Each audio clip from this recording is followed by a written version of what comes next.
Happy Sunday, everyone. Well, I was just going to do a quick video here about cannabis, if I can, if I don't get interrupted.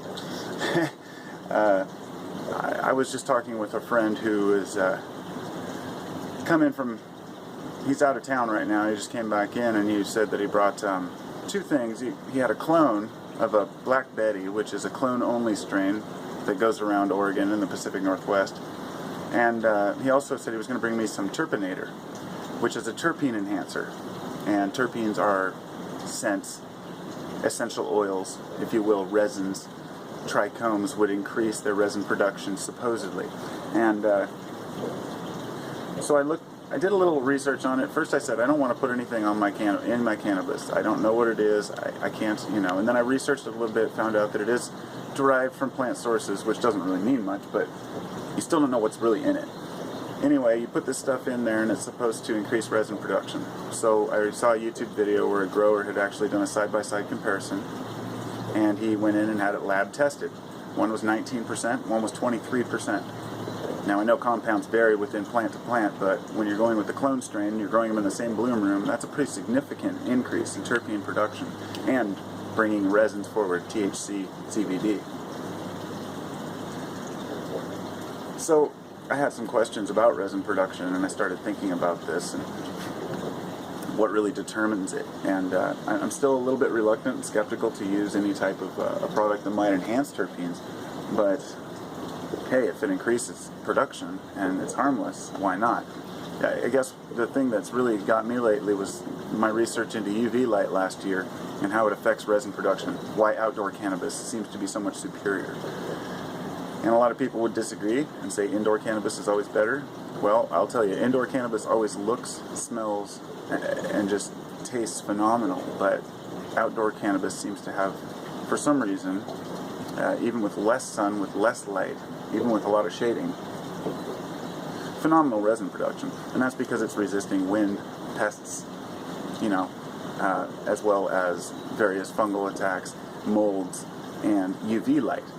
So a lot of growers are introducing ultraviolet into their gardens in order to enhance resin production.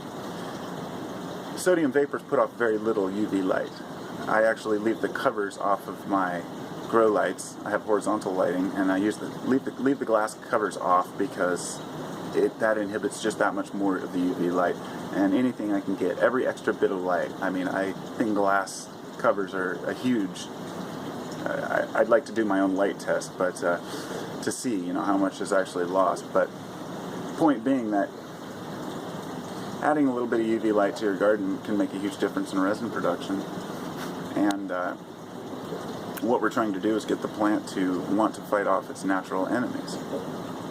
But the one thing that I really wanted to get across was that the plant doesn't want to produce resins. That's something a lot of people seem to overlook.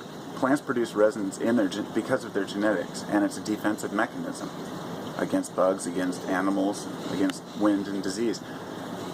But it's not actually something that the plant wants to make. Think of it this way. The plant wants to make seeds. The female wants to grow seeds so she can reproduce. The more resin that's on the bud, the more it weighs the bud down. And, but the more protected it is as well.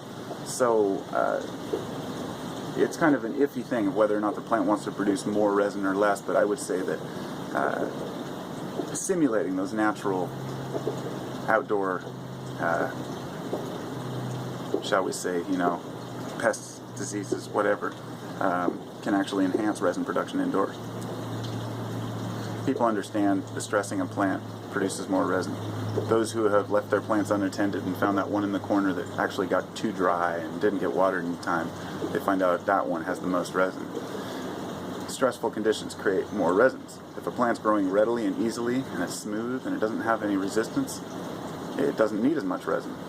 And I actually don't mind a little bit of a hermaphrodite in my garden because I get a couple seeds here and there. I feel like when I pollinate one branch of a plant, the whole plant responds to that and produces more resin.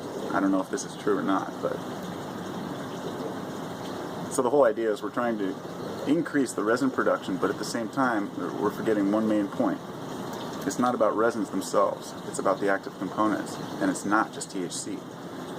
because I have some 80-90% BHO that's, you know, phenomenal. I don't know how strong it is, never had it tested, but it's very fine and very clear, but it's a sativa based, and it only has THC in it, and it's lacking in that stoned feeling. So, you know, when I have the more, even when I have the CBD, the high CBD, it doesn't seem to do the same thing with the extracts. This is why the plant synergy is so important. So it's a little bit of everything, and the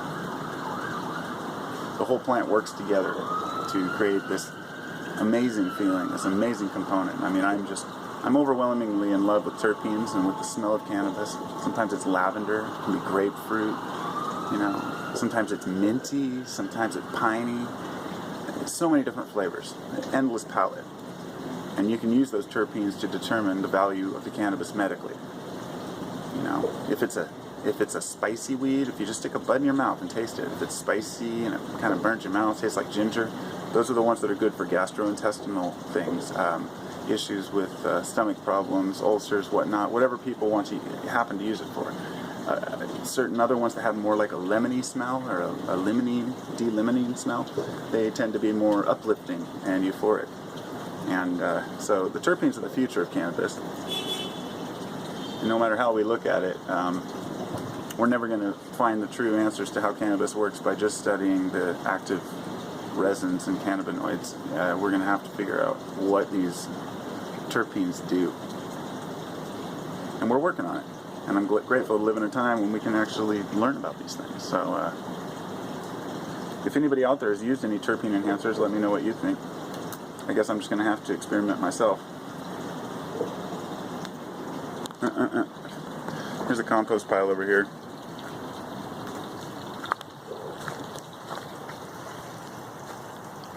This was a male plant that I threw out. And it's still living.